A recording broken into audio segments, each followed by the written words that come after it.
Welcome to CTIA's 5G Summit. It is great to see so many familiar faces. This is my favorite event every year. It's the best opportunity to hear directly from those building our 5G future and the policymakers that are enabling billions in new investment. And we have great news to share. We are celebrating 5G networks around the nation. Networks that were built far faster than 4G, with speeds and usage way up.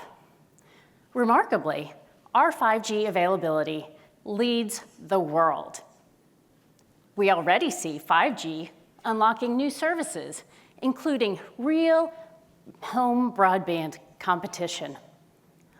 Over 9 out of 10 new broadband customers are wireless today.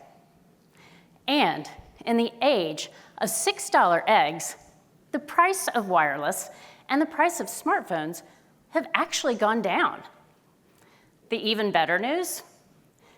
This platform will improve every year with a new generation of entrepreneurs leveraging this powerful technology to solve problems. From addressing educational inequities and detecting fires, to expanding healthcare opportunities and making manufacturing smart. Ultimately, we will create over 4 million new jobs this decade and spend tens of billions making that happen. But we are very much at a crossroads. All of what we talk about today depends upon new spectrum, and a lot of it. We expect 5 times more traffic by 2027. But we have no spectrum coming. There are no spectrum auctions in the queue and no plans to remedy that. Earlier this year, Congress allowed the FCC's ability to auction spectrum to expire for the first time ever. We're still in limbo today, weeks later. And next week, the US heads to a key international conference without positions on key future 5G bands. We need to lead on spectrum, and today we are not. This is about 5G. This is also about leading the world in the industries of the future. Across the globe, we see a different approach. In China, we see a clear vision for future 5G availability, both domestically and internationally. A future where China has 3 times more mid-band spectrum, and its bands are the bands that are global around the world. We can fix this, but we don't have a lot of time. Just as we have done with wireless equipment and semiconductors, we need a White House-led effort to identify the mid-band spectrum we need. That's at least 1,500 megahertz of full-powered licensed spectrum. For the security and reliability we need, dynamic sharing can't be the answer. We need to restore FCC auction authority, and we need to come together with a compelling vision for 5G spectrum for our allies around the world. This is about economic and national security. This is about closing the digital divide. This is about tomorrow's innovation being US-led. I know we can do this because we've done it before for 3G and 4G. Our future is so bright if we act now on spectrum. And the future starts with key leaders. I want to start by bringing out my chairman and the CEO of Carolina West Wireless, a great leader and a better friend. Please welcome Slayton Stewart.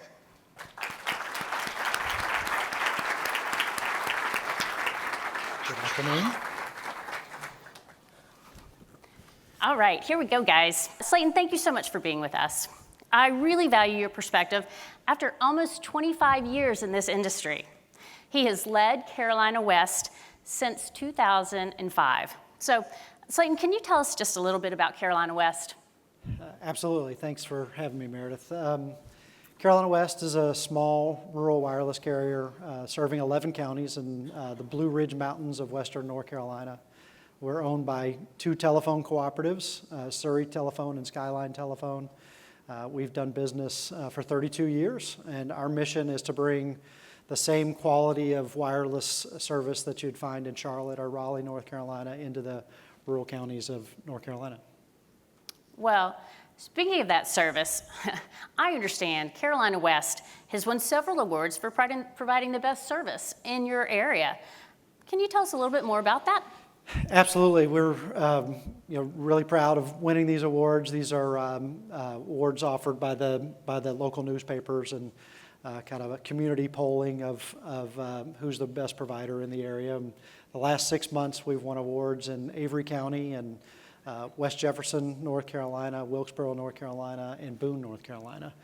And so it's just a real testament to the dedication of our employees and their hard work in providing the best wireless service. Well, what you do is so important for your community. But I'm going to ask you to take a step back and talk to us as chairman, and from your vantage point, both from CTIA and the whole wireless industry, as well as from Carolina West, how do you see the U.S. 5G rollout going? Well, Meredith, it definitely seems like it's rolling out faster and better than previous generations. We see record investment in 5G, and that only continues. From a Carolina West perspective, we've rolled out 5G to our five largest cities. We've done it faster than we rolled out 4G as well, in about 18 months faster. We're fortunate to have a full ecosystem of spectrum and devices and network equipment, and it just kind of cleared the path to be able to launch it quicker. But it is still pretty early in 5G rollout, and I'm really excited to see what innovators can do with this great platform. Similar to what we saw with 4G in the sharing economy, I think that new applications and new devices will really take advantage of the platform. We are early in this 5G decade, but it is really, you spoke about the ecosystem rolling out faster. I think that's really important. I think the digital economy is important. I think the economic development that's going to come from 5G is important. I guess kind of as an industry, what do you see as our biggest 5G opportunities? And on the other side of that, what do you see as the biggest risks? Well, I might be a little bit biased because I'm a rural carrier, but I think the biggest opportunity is to bridge the digital divide. 5G has a real promise to do that, and being able to give our small communities access to the digital economy, as you mentioned, to be able to attract new business and grow jobs and access to better education and access to health care. Now the risk is, you mentioned it in your opening, is access to additional spectrum. We have several areas that we have good coverage today and good capacity, but our customers have an insatiable appetite for more and more data and usage, and we need more spectrum just to keep up with their demands, let alone continue to fill the promise of 5G. So we said spectrum, and that's my favorite word. I'm going to ask you a little bit more on that. I'm going to dig in. Why do you think mid-band spectrum is so important to Carolina West? Well, specifically for us, spectrum or signals, the farther they go, the better they are. As a rural carrier serving mountainous areas, really important for us to be able to push signal out as far as we can. Looking at our propagation models, we just see mid-band spectrum propagating well, and when you combine, full power mid-band spectrum with advanced features of 5G, you're able to expand coverage and reuse your existing infrastructure, which means less investment in incremental infrastructure. And so very important that the coverage plus combining that spectrum with our existing portfolio of lower band spectrum, you get a good combination of capacity and coverage. So thank you, Slayton. I think that is really important, the mid-band. You mentioned full power. So let's go a little bit more about that. We talk right now in DC a lot about dynamic sharing and low power services. From From your perspective, why is full power so important? Yeah, again, it's about distance. The higher the power, the farther the signal, and again, really important for us as a regional carrier. We have C-band, full power C-band spectrum, and we also have a lower power CBRS spectrum. When we model, our coverages, we see about a 5 to 7 times further coverage with the full power C-band compared to the lower power CBRS. In a real world example for us in Avery County, North Carolina, we've launched several sites with CBRS, and we're just not able to push that lower power spectrum out as far as we'd like.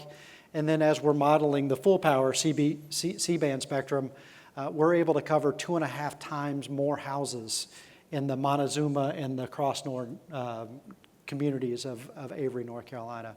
So, really important for us to be able to cover as much as possible. And as a result, our engineers are really excited to get a hold of the higher power C-band spectrum later this year. Thank you for that real-world example of Avery County, because I think we talk about this in DC, but that really crystallizes the difference between CBRS and C-band and how the reach really goes further for the build-out. How does the uncertainty around future spectrum, since we don't know what's coming next, how does that question mark impact you as you're looking to build your network? Yeah, it's a pretty significant impact to us.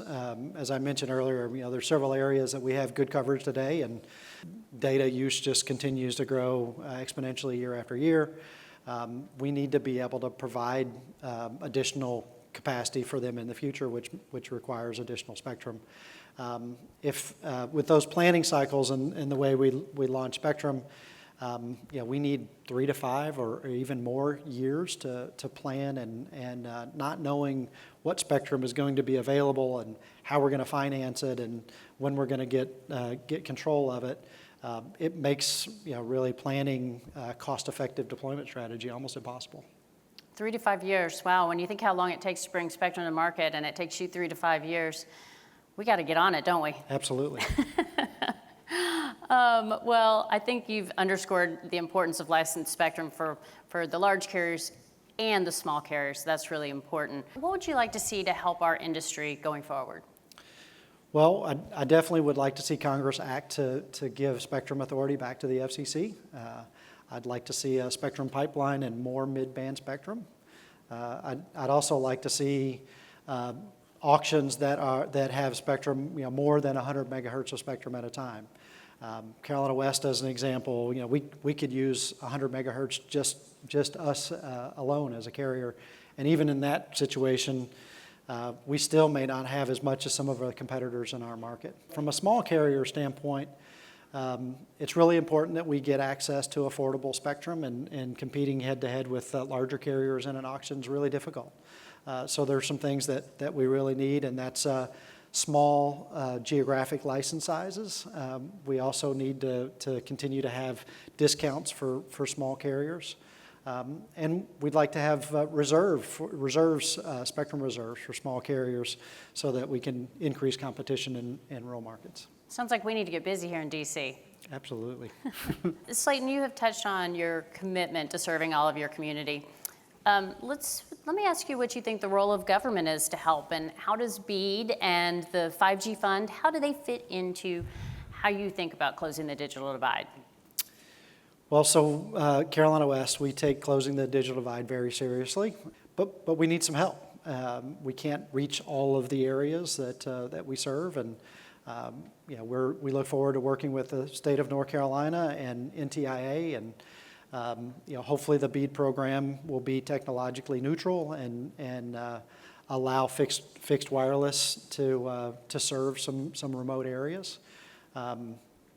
We can deploy our networks quickly, and we can do it affordably, and hopefully will be an option for the BEAD program. Regarding 5G, the 5G fund, we think that the FCC should act now and move forward with the 5G fund. We'd like to get 5G coverage to all of our rural communities, and the 5G fund can be a real game changer. I do believe that the 5G fund needs to significantly increase in size, It also needs to make eligible any area that doesn't have access to good 5G coverage today, make those areas eligible for funding. And as I mentioned, I'd like to see an environment where we push quality 5G coverage out to everywhere that Americans live, work, and travel. And I think that Carolina West and the wireless industry can be a huge part of the solution in bringing connectivity to rural America and access to jobs and to better education and to better health care. Well, Slayton, you said it better than I did. I really appreciate that. Really appreciate your input. I think that's probably a perfect place to end and a perfect segue into our next speaker, who's the Deputy Secretary of Commerce. You have made this a great start to what I hope is going to be a great day. Let's give Slayton the thanks. Thank you, Meredith.